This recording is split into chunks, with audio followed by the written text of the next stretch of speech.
নমস্কার, trading journey চ্যানেলে আপনাদের স্বাগত। দুদিন একটা কন্টেন্ট করার কথা হয়েছিল, আমাদের গ্রুপের মধ্যেও হয়েছিল যে কন্টেন্টটা করার জন্য, বাট করতে পারলাম না। খুবই দুঃখিত। দুদিন খুবই কাজের মধ্যে ব্যস্ত ছিলাম, আর ওই কন্টেন্টটা আমি করব, কথা দিলাম। হয়তো নেক্সট উইকে আমি সেই জায়গাটায় রিকভার করে দেবো। আর এবার আসি, 3 দিন পরস্পর ছুটির পরে মার্কেট আমাদের চালু হচ্ছে। তো কালকের বাজার কি হতে পারে, কি হতে চলেছে, সেই নিয়েই বুঝবো।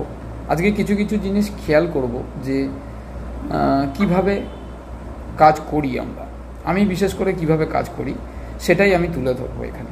কোন কোন জিনিসগুলো আমি ফলো করি, যে একটার পর একটা স্টেপ বাই স্টেপ আমাদেরকে এগোতে হবে, সেই হিসেবে ফলো করব। তো দেখুন, যদি আপনি স্টকেজ ডাটা দেখেন, আমি এখানে দেখাচ্ছি না, কারণ এখানে তাহলে আমার নতুন হরিজন্টাল লাইন আমি ড্র করব, আমি ওটা মুখেই বলে দিচ্ছি। এফআই বাইং করেছে 2175 কোটি, ডিআই তার জায়গায় বাইং করেছে 655 কোটি। ইন্ডেক্স ফিউচারে 563 কোটি বাইং করা আছে। আর তাহলে এই তিনটে জায়গা যদি আমরা দেখে নিই, তাহলে এই তিনটে জায়গার মধ্যে কিন্তু যা দেখছি আমি এখানে ডাটা আমার বুলিশ ডাটা দেখাচ্ছে, মানে মার্কেট ওপর দিকে যাওয়ার সিচুয়েশান আছে। তো এবার আমি একটু চলে যাই, যদি আপনি আসেন স্টকেজ ডাটার ভেতরে, যে এফআই ইন্ডেক্স অপশনে কত রাইট করে রেখেছে।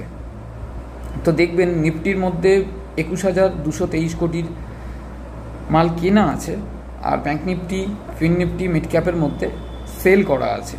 তো যখনই এর রেশিওটা মেলাবেন না, ধরুন 3টে ইন্ডেক্স আপনার সেল করা রয়েছে, 3টে ইন্ডেক্সের রেশিও কত হবে? 6 আর 7 13, 14,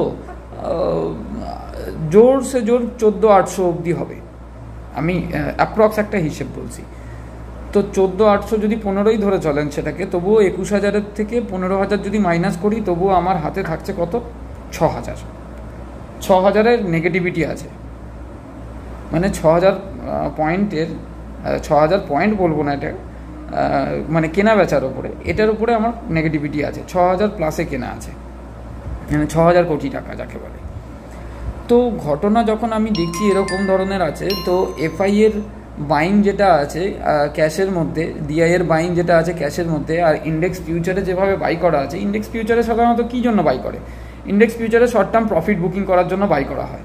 তো আজকে কিনলো, হয়তো কালকে বেচে দিল, এরকম ইন্ডেক্স ফিউচারটা এরকম ধরনেরই। তো এবার যদি আমি এখানে ডাটা মিলিয়ে দেখি, তো ডাটা আমার একটা পজিটিভ সাইন করছে, কিন্তু এখানে ডাটা ঠিক আছে। আর এদিকে আরেকটা পজিটিভ সাইন করছে, সেটা হচ্ছে ইন্ডিয়া ভিক্স, মানে 5%-এর মতন নেগেটিভ ক্লোজিং ছিল শুক্রবার দিনকে।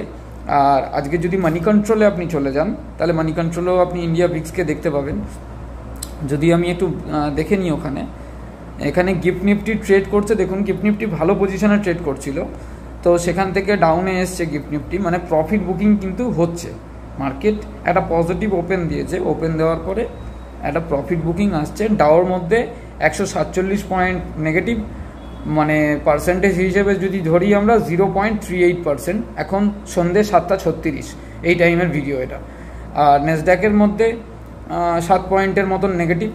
এদিকে যদি ডেক্স ফেক্সগুলো দেখে নিই, কারণ একটা পলিটিক্যাল ইস্যু কিন্তু মার্কেটের মধ্যে চলছে, ইউক্রেন রাশিয়া নিয়ে। এখনও পর্যন্ত বাইরের মার্কেটে কিন্তু একটা প্রেশার আছে। ব্রিক্স আর ন্যাটো, এখন ব্রিক্স যে সংস্থাটা আছে আমাদের ইন্ডিয়ার, তো ব্রিক্স আর ন্যাটোকে নিয়ে একটা মানে ন্যাটো সংস্থা আর ব্রিক্স সংস্থা দুজনে মানে আর কি আলাদা আলাদা ধরনের একটা চলছে মার্কেটের মধ্যে। দেখুন এইসব কথা তো এইখানে আলোচনা করার মতন নয়। তো নিউজ আপনাকে ফলো রাখতে হবে, নিউজ চ্যানেলগুলো অনেক ভালো ভালো নিউজ চ্যানেল আছে, ইন্ডিয়া টাইমস আছে, ইকোনমিক টাইমস আছে, অনেক ভালো ভালো নিউজ চ্যানেল আছে, সেগুলোকে ফলো রাখতে হবে। আর এই জিনিসগুলো যদি আমরা দেখি, তাহলে এখানে কিন্তু market positive, gift Nifty positive ছিল, সেই দিক থেকে নেগেটিভে চলে এসেছে। তো এটা হয়ে গেল আমার কমোডিটি সেক্টরটা। যদি আরেকবার দেখে নিই এখানে, তো কমোডিটি সেক্টরটা দেখুন, গোল্ড আমি আজকে গ্রুপের মধ্যেই আলোচনা করছিলাম, গোল্ডের দাম আরও নামবে নিচের দিকে। তো দেখুন, গ্রুপের মধ্যে যারা আছেন অবশ্যই কমেন্ট করে জানাবেন। আজকের দুপুরের আলোচনা ছিল হোয়াটসঅ্যাপ গ্রুপে, আমাদের হোয়াটসঅ্যাপ গ্রুপ আছে একটা নন পেড গ্রুপ, আপনারা চাইলে আসতে পারেন, আপনার নিজস্ব পরিচয় দেবেন, পরিচয় দিয়ে আপনি কাজ করতে পারেন আমাদের হোয়াটসঅ্যাপ গ্রুপে। মার্কেট সম্পর্কে মানে আলোচনা, মার্কেট সম্পর্কে জানা, মার্কেট সম্পর্কে আপনার অভিজ্ঞতা বাড়বে। কারণ আমাদের সবাই মোটামুটি আমরা পড়াশুনোর মধ্যে ইনভলভ থাকি, মার্কেটকে নিয়ে পড়াশুনো করি আমরা, সেই হিসেবেই আমাদের এই গ্রুপ। তো গোল্ডের যা সিচুয়েশান আছে, গোল্ড যেরকম বলেছিলাম সেরকমই এসছে।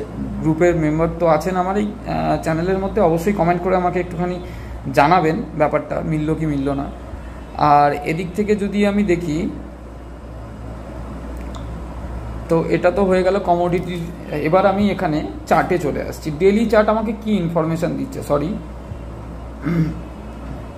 সরি ডেলি চার্ট আমাকে কি ইনফরমেশান দিচ্ছে? তো ডেলি চার্ট আমাকে কোনো ডিসাইড করছে না মার্কেট কোথায় যাবে কোথায় না যাবে, কেন এটা জাস্ট একটা দাড়ি মেরে রেখে দিয়েছে, যার কারণে এটা ইনডিসাইডেড ক্যান্ডেল হয়, এর কোনো ডিসিশান দিতে পারে না।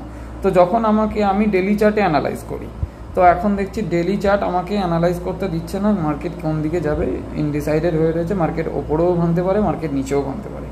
তো এখন আমি এবার চলে আসব যে আমার ডেলি চার্টের নিচে উইকলি চার্টে একবার দেখে নেব কী বলছে মার্কেট উইকলি চার্টে। তো এখানের ডাটা যা দেখলাম, এখানে একটা হালকা পালকা গ্যাপ আপ ওপেন হওয়ার সম্ভাবনা স্টকেজ ডাটা থেকে বোঝা যাচ্ছে যে একটা মার্কেট হালকা গ্যাপ আপ ওপেনিং দেবে। আর উইকলি চার্টেও যদি মিলিয়ে দেখেন, তাহলে উইকলি চার্টেও কিন্তু দেখুন এটা একটা বুলিশ ক্যান্ডেল আছে, কিন্তু যেহেতু ক্লোজিংটা মার্কেটের যে ক্লোজিংটা আছে, ক্লোজিংটা কিন্তু আগের দিনের ক্লোজিংয়ের তুলনায় ওপরে দিয়েছে মার্কেট।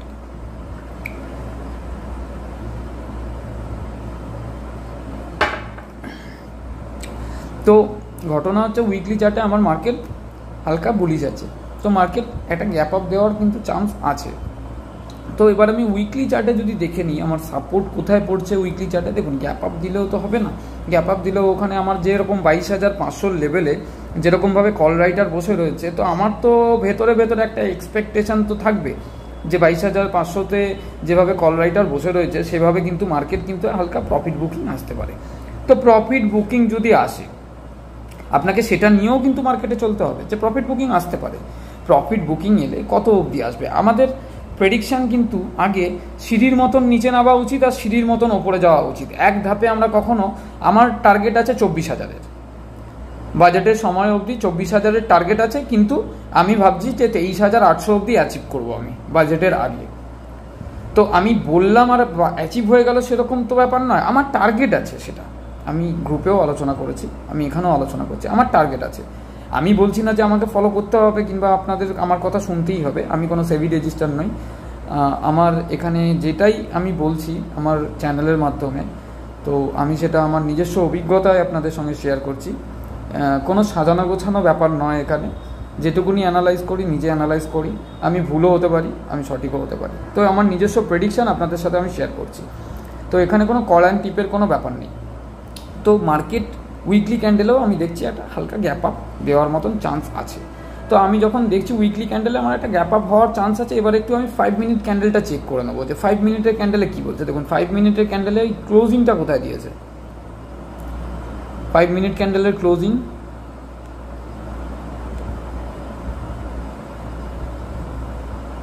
এই লেভেলের মধ্যে 5 মিনিট, এই তো ক্লোজিং তো এখানেই লেখা রয়েছে, সরি ভুলে গেছিলাম, 23,453 ক্লোজিং 5 মিনিট ক্যান্ডেল, মানে এই ক্লোজিংটা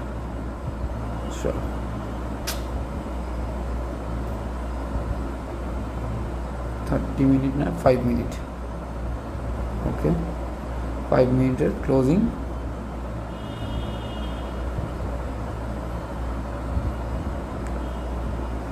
এই লেভেলটা, এই মানে লেভেলটা বলতে এইখানটা ঠিকভাবে দেখা যাচ্ছে না, আমি তারিখ কেটে দিচ্ছি, এই নিচের লেভেলটা যেখান থেকে উইকটা শুরু হয়েছে নিচের দিকে, ঠিক আছে। তো ক্লোজিং হচ্ছে আমার এই জায়গাটায়, ক্লোজিংটা কি আছে 5 মিনিটে, ক্লোজিংটা কিন্তু আমার এখানে মানে এই ক্যান্ডেলটাকে পুরো গ্রাস করতে পারেনি। আমরা যদি এঙ্গলফ করি কোনো ক্যান্ডেলকে, কোনো এঙ্গলফিং কেন বলি, তাকে সেই ক্যান্ডেলটা কি বুলিশ এঙ্গলফ কি বিয়ারিশ এঙ্গলফ, মানে পাশের ক্যান্ডেলটাকে সে গ্রাস করে নিয়েছে পুরো একদম, তখন তাকে আমরা এঙ্গলফিং বলতে পারবো। কিন্তু আদারওয়াইজ গ্রাস যদি না করতে পারে তাহলে তো তাকে এঙ্গলফ করা হচ্ছে না। তো একে এঙ্গলফ করতে পারেনি, কিন্তু আগের ক্যান্ডেলটাকে এই ক্যান্ডেলটাকে কিন্তু গ্রাস করতে পারেনি। তো আমার ক্লোজিংটা কিন্তু এই ক্যান্ডেলের মিডিলের নিচে হয়নি, কিন্তু যার কারণে আমি কিন্তু এখনও মার্কেটের মধ্যে একটা স্ট্যামিনার খুঁজবো, যে একটা স্পাইক মার্কেটের মধ্যে হালকা আসতে পারে। আমার কনসেপ্ট এটাই থাকবে। তো জানি না ভুল হবে কি সঠিক হবে, সেটা কালকে সকালবেলাই বোঝা যাবে অ্যানালাইজ হলে। আমার ভুল হলেও আমি স্বীকার করে নিই এখানে যে হ্যাঁ আমার ভুল হয়েছে অ্যানালাইজ করতে। তো এটা আমার ডিসিশানে তো 5 মিনিটের ক্যান্ডেলে একটা হালকা নিফটির মধ্যে একটা হালকা গ্যাপ আপ ওপেন হওয়ার সম্ভাবনা কিন্তু আছে। রাইটিং যদিও বা মানে অপশানে যে রাইটিংটা আছে নিফটির মধ্যে, রাইটিংটা কিন্তু নেগেটিভ দিক দেখাচ্ছে, বাট আমার এখানে প্রাইস অ্যাকশন যা দেখাচ্ছে এখানে একটা হালকা গ্যাপ আপ হওয়ার সম্ভাবনা কিন্তু নিফটির মধ্যে আছে। স্পাইক দিয়ে হয়তো এরকমও হতে পারে, প্রি মার্কেটে ওপরে খুললো নিফটি, ওখান থেকে প্রফিট বুকিং হতে হতে যখন ওপেনিং হলো মার্কেট গ্যাপ ডাউনে ওপেনিং হয়ে গেল, কিন্তু খেলাটা ওপরেও হতে পারে। মানে ওপরের একটা কাজ কারবার কিন্তু হয় আফটার মার্কেটে, সেই আফটার মার্কেটের কাজ কারবারটাই ওখানে সেটেল হতে হতে কিন্তু প্রি মার্কেটে আসে।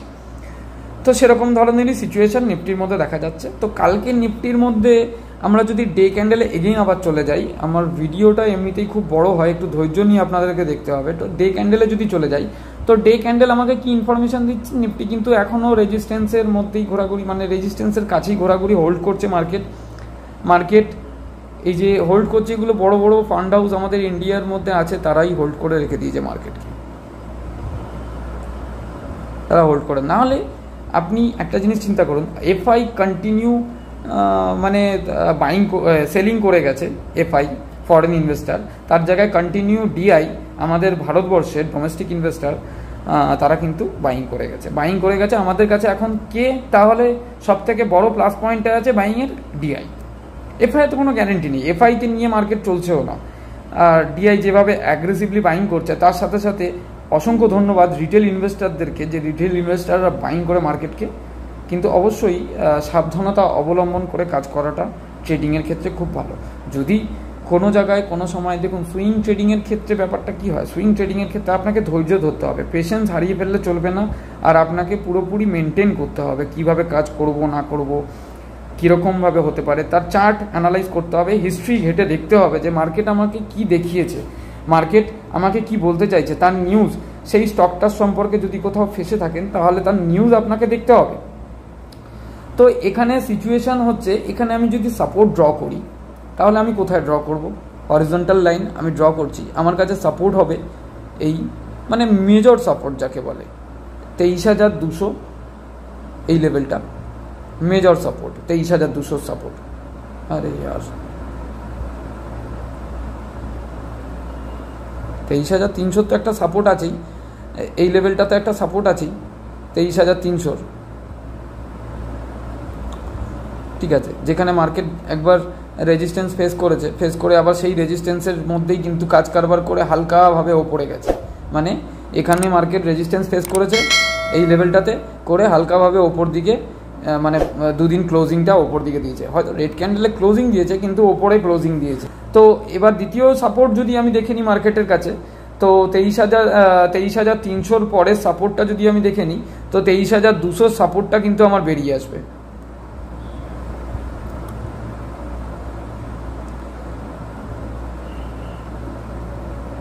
এটা 23,200। আপনারাও ডেলি ক্যান্ডেলে একটা চার্ট করতে পারেন, করে এরকমভাবে ড্রয়িং করে কাজ করে রাখতে পারেন, তাহলে আপনাদের মার্কেটকে বুঝতে কিন্তু সুবিধা হবে। চার্ট যতক্ষণ ড্রয়িং করে রাখবেন ততক্ষণ কিন্তু আপনার মার্কেট সম্পর্কে অ্যানালাইজটাও ভালো হবে। তো তারপরে যদি আমি সাপোর্ট দেখি তাহলে ডাইরেক্টলি মার্কেট কিন্তু অনেকটা নিচে আসতে পারে। সেটা কোন জায়গা? সেটা হচ্ছে এই 22,800 লেভেল।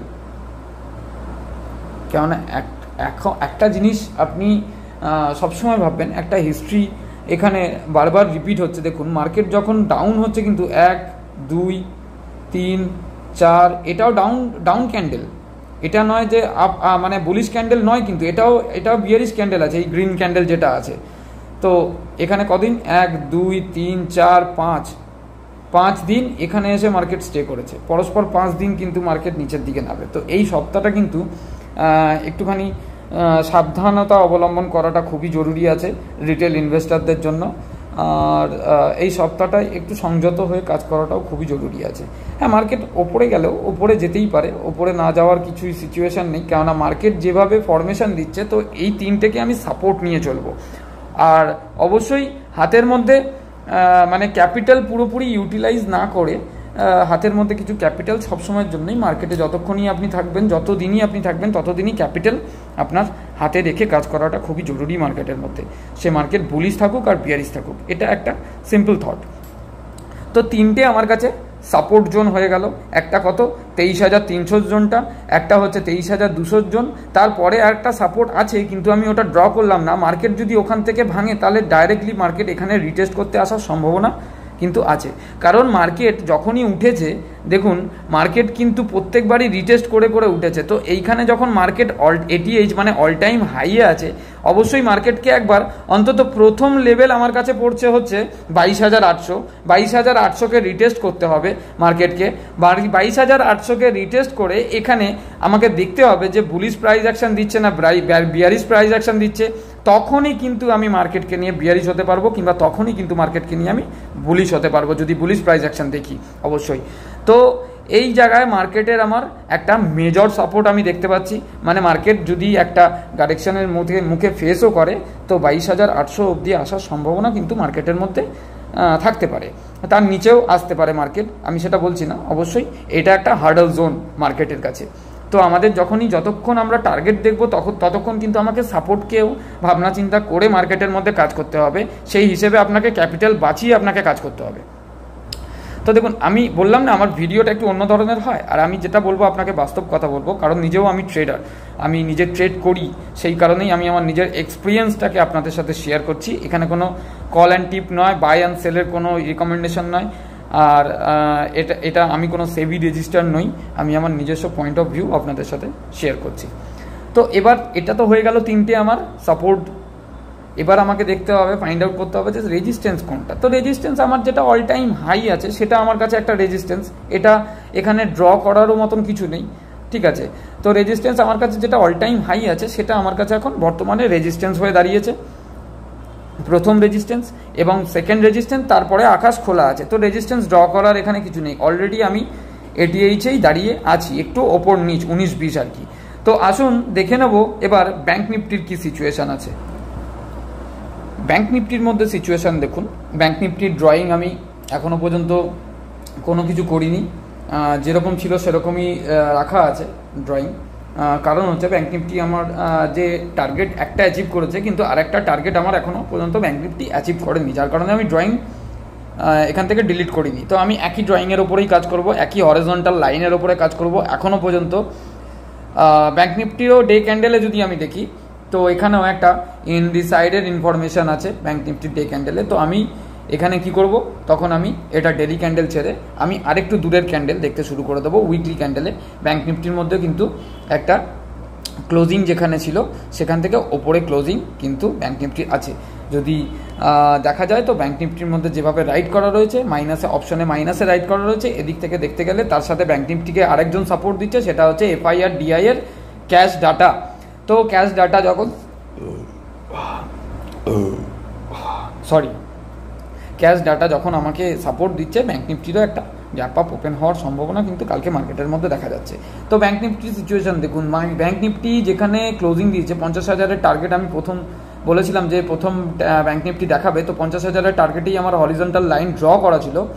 আর আগের সপ্তাহে আমি গ্রুপের মধ্যেও আপডেট করেছিলাম যে আমার টার্গেট অ্যাচিভ হয়ে গেছে, ব্যাঙ্ক নিফটির ফার্স্ট টার্গেট যেটা দিয়েছিলাম। তো ব্যাঙ্ক নিফটির মধ্যে সেকেন্ড টার্গেট আমি রেখেছিলাম এই লেভেলটা, 50,650-এর লেভেলটা ব্যাঙ্ক নিফটির মধ্যে আমি সেকেন্ড টার্গেট রেখেছিলাম। তো ব্যাঙ্ক নিফটিকে আমি সেই টার্গেট নিয়েই এখনও কাজ করব, কারণ ব্যাঙ্ক নিফটির মধ্যে সেরকম কোনো চেঞ্জ হওয়ার মতন সিচুয়েশান আমি দেখিনি বলেই সেই জন্য হরিজন্টাল লাইন আমি চেঞ্জ করিনি। তো ব্যাঙ্ক নিফটির সেকেন্ড টার্গেট ওটাই আছে, 50,600 লেভেলের একটা টার্গেট। কেননা দেখুন, ব্যাঙ্ক নিফটি যখন মুভ দেয় মোটামুটি 500-600 পয়েন্টের মুভ কোনো ব্যাপার না ব্যাঙ্ক নিফটির কাছে। তো ব্যাঙ্ক নিফটির কাছে কালকে একটা গ্যাপ আপ ওপেন হওয়ার সম্ভাবনাও কিন্তু ব্যাঙ্ক নিফটির মধ্যে বেশি দেখা যাচ্ছে। ব্যাঙ্ক নিফটিও অবশ্য এই জোনটা যেটা আছে, এই জোনটায় একটুখানি রিটেস্ট করাটা খুব জরুরি। দেন ব্যাঙ্ক নিফটিও যদি রিজেকশন ফেস করে মার্কেটে বাইং সেলিংয়ের ওপরে, এফআইডিআই এর কেনা বেচার ওপরে, মার্কেটে ব্যবসার ওপরে যদি রিটেস্ট করতে আসে, তো রিটেস্ট করতে এলে ব্যাঙ্ক নিফটি কিন্তু এই জোনটায় রিটেস্ট করতে আসার সম্ভাবনা কিন্তু ব্যাঙ্ক নিফটির মধ্যে আছে। প্রথম হার্ডল জোন হচ্ছে এটা। তারপর এখানে যদি বিয়ারিশ প্রাইস অ্যাকশন দিয়ে ব্যাঙ্ক নিফটি ভেঙে দেয়, তখন কিন্তু আমাকে নতুন পরিকল্পনা করতে হবে নিচের জন্য। আর যদি বুলিশ প্রাইস অ্যাকশন দিয়ে এখান থেকে আবার রিভার্স নেয়, তাহলে তখনই আমাকে বুলিশ প্রাইস অ্যাকশনের জন্য কাজ করতে হবে, মানে আমাকে আপ সাইডে মানে লং সাইডে কাজ করতে হবে। তো ব্যাঙ্ক নিফটির মধ্যে তাহলে সাপোর্ট জোন কোন দুটোকে আমি পাচ্ছি? ব্যাঙ্ক নিফটির মধ্যে সাপোর্ট, প্রথম সাপোর্ট পাচ্ছি আমি এই লেভেলটা 49,000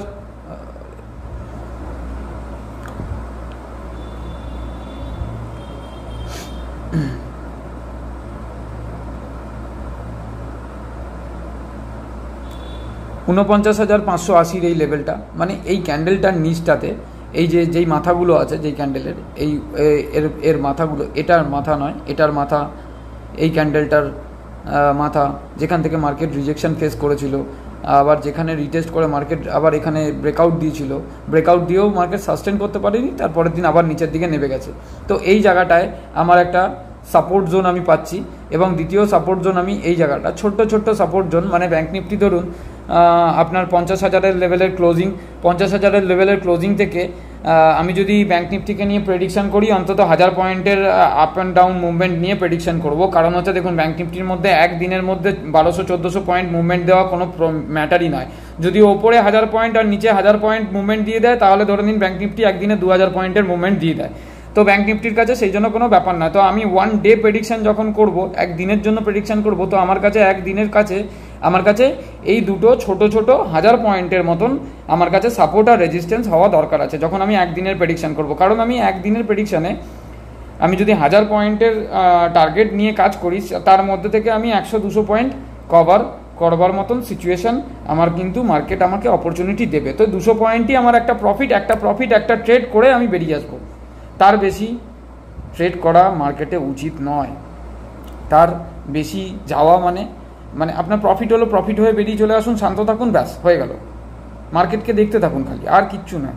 ওভার ট্রেডের চক্করে অনেকে কিন্তু লস করেছে, আমিও করেছি আগে ওভার ট্রেডের চক্করে। তো এখন আমি কি করি, 2 থেকে 3টে কনফার্ম ট্রেড করব, ট্রেড করে নিলে ব্যাস স্টপ। কোনো মার্কেটকে নিয়ে আবল তাবল কাজ করার কোনো দরকারই নেই। তো পার্টিকুলার যারা যেই কাউন্টারে কাজ করেন, তারা সেই কাউন্টারগুলোকে ভালো করে ফলো করুন, সেই স্টকগুলোকে ফলো করুন। এখানে এটা কোনো বাই অ্যান্ড সেলের কোনো টিপসের ব্যাপার নয়, এটা পুরোপুরি আমাদের চ্যানেলটা এবং আমাদের গ্রুপটা এডুকেশনাল গ্রুপ আছে। তো আপনারা যদি আসতে চান তো আসতে পারেন, প্রিমিয়াম কোনো কিছুই নেই, কোনো ব্যাপার নেই। অবশ্যই ফোন করে আসবেন নিচের দেওয়া নাম্বারে 7687088960। আমার নাম প্রসেনজিৎ বণিক। ট্রেডিং জার্নি গ্রুপের যদি নাম বলেন, অবশ্যই আমি আপনাদের সঙ্গে কথা বলবো।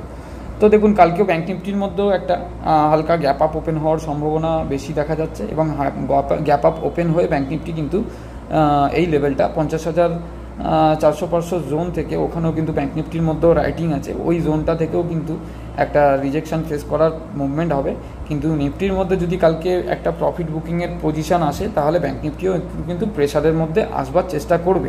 কিন্তু কালকে বাজার এরকমও সম্ভাবনা আছে, বাজার কালকে রিভার্স নেওয়ার মতন সিচুয়েশনও তৈরি করতে পারে। কারণ কালকে নিউজের ওপর অনেক কিছু ব্যাপার আছে। কালকে যেমন রেলওয়েতে ভালো নিউজ আছে, ডিফেন্সে ভালো নিউজ আছে, 3-4টে বড় সেক্টরের মধ্যে, পিএসইউ সেক্টরের মধ্যে নিউজ ভালো আছে। তো ইন্ডেক্সের ব্যাপার আলাদা আর স্টকের ব্যাপার আলাদা। এখন দেখবেন ইদানিং ইন্ডেক্স বেশি এদিক ওদিক করছে না, বাট স্টক কিন্তু নিউজ বেস করে হুড়হুড় করে ওপরে উঠছে। তো হিন্দুস্তান অ্যারোনটিক্স লিমিটেডেরও ভালো নিউজ আছে, কোচিন শিপইয়ার্ডের মধ্যে নিউজ আছে। বাই সেলের রিকমেন্ডেশন এটা নয়, আমি বলবো যেটুকুনি স্টক কিনবেন প্রফিট লস পুরোপুরি আপনার। আরবিএনএল এর নিউজ আছে, এই নিউজগুলোকে ফলো করুন, আপনার কাজ করতে সুবিধা হবে। মোমেন্টামের মধ্যে আপনি 2 পয়সা প্রফিটও করতে পারবেন, আবার লসও করতে পারেন যদি আপনি কাজ না জানেন। কাজ না জেনে নিউজের জন্য আমি ঝাঁপিয়ে পড়লাম, মানে আগুনের মধ্যে খালি পায়ে চলার মতন হবে। তো অবশ্যই মার্কেটকে নিয়ে পড়াশোনা করুন। মার্কেট কালকে গ্যাপ আপ একটা হওয়ার সম্ভাবনা বেশি দেখা যাচ্ছে। দেন 23 নিফটির মধ্যে 23,500 লেভেল থেকে একটা প্রফিট বুকিং হওয়ার সম্ভাবনাও কিন্তু দেখা যাচ্ছে। তারপরে প্রফিট বুকিং যদি হয় ওখানে কালকে, তাহলে ওখান থেকে কতখানি নিচে নামতে পারে সেটা প্রাইস অ্যাকশন দেখে হোয়াটসঅ্যাপের গ্রুপের মধ্যে শেয়ার করা হবে আপনাদের জন্য নিশ্চয়ই প্রত্যেকটা আপডেট। ধন্যবাদ, আজকের ভিডিও এখানেই পর্যন্ত।